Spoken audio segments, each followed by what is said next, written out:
কেটে ধুয়ে নিয়ে চলে এসেছি। এই দেখুন পরিমাণ মতো মাছ নিয়ে নিয়েছি। আর আজকের মাছটা ফুলকপি আর এই পড়ে গেল টমেটো আলু দিয়ে তরকারি বানাবো। এই দেখুন দেশি ফুলকপি। প্রথমে আমি উনুনটা ধরিয়ে নিই। উনুন ধরিয়ে নিয়েছি, এবার মাছের লবণ হলুদ মাখিয়ে নেব। লবণ,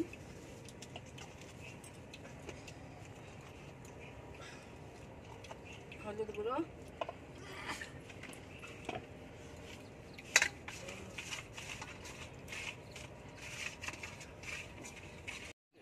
আচ্ছা লবণ হলুদ মাখানো হয়ে গেছে। এবার কড়াই তেল দিয়ে দেবো। কড়াইটা গরম হয়ে গেছে। এই যে এরকম বৃত্ততে এই যে তেল গরম হয়ে গেছে, এবার মাছ দিয়ে দেবো।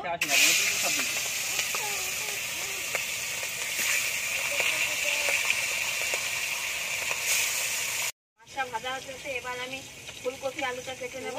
ওটাই তো সেই লুজের পিস দিল। এদিকে ফুলকপি কাটা হয়ে গেছে, এদিকে মাছটাও পাল্টে নেব। এরকম এক পিঠ হয়ে গেছে।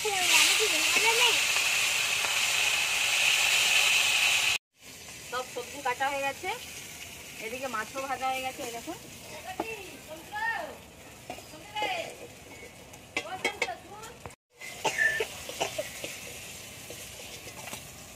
বাকি মাছগুলো ভেজে নেব।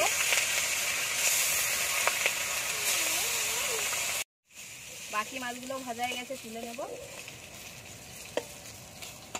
এবার আমি ফুলকপিগুলো ভেজে নেব।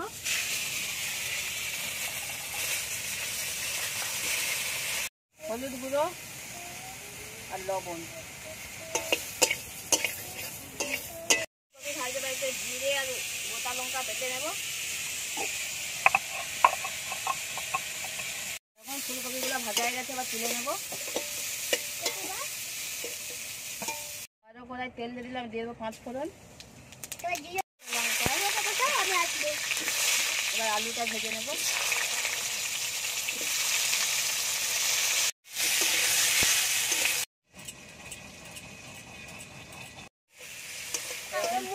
আলুটা পছন্দ হয়ে গেছে, এবার দিয়ে দেবো জিরে শুকনো লঙ্কা বাটা।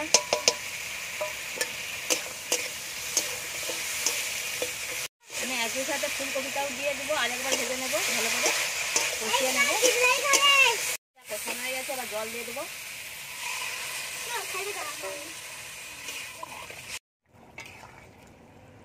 দেখুন আলু আর ফুলকপি সেদ্ধ হয়ে গেছে, এবার মাছ দিয়ে দেবো। মাছ